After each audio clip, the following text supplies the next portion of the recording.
Mwalimu Masawe, hivi wanafunzi wako kweli wanakuelewa darasani? Mbona mimi wa kwangu hawaelewi? Hata nikiwafundisha vipi hawaelewi. Natumia njia mbalimbali za ufundishaji, bado hawaelewi. Sijui wana shida gani? Kiukweli madam, unalozungumza ni la kweli. Hawa wanafunzi hawaelewi kabisa. Hata mimi nimejaribu kuwafundisha kwa bidii yangu, lakini bado natumia hata muda wa ziada nawafundisha, lakini bado hawaelewi. Sijui wana shida gani.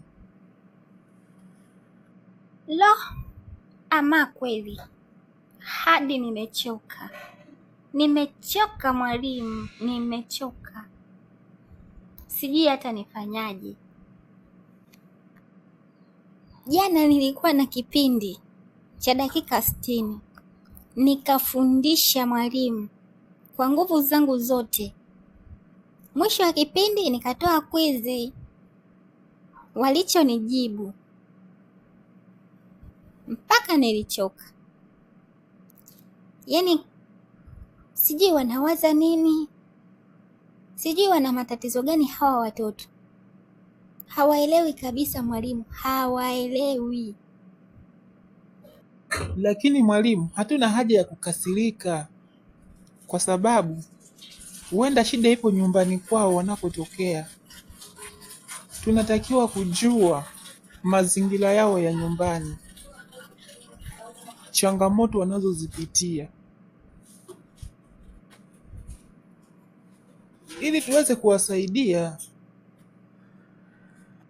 Sawa mwalimu, nimekuelewa. Itabidi tufanye mchakato huo, tufanye uchunguzi kwa kina, ili tujue ni nini kinawatesa wanafunzi wetu mpaka wanashindwa kuelewa darasani. Maana kwa hali hii, hapana, hatuwezi kufika. Ni kweli hatuwezi kufika mwalimu. Yaani hapa tufanye mchakato na uchunguzi, wanafunzi wetu wana shida gani, la sivyo zilo itakuwa ni uwanja wetu.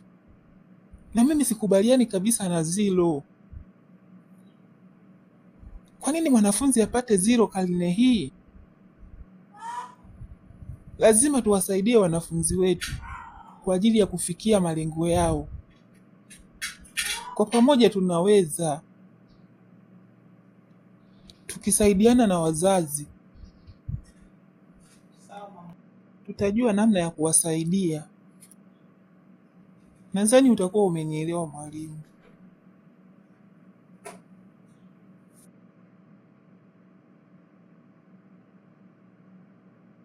Tushirikiane kwa pamoja kwa ajili ya kuboresha elimu. Naamini kwa pamoja tutaweza.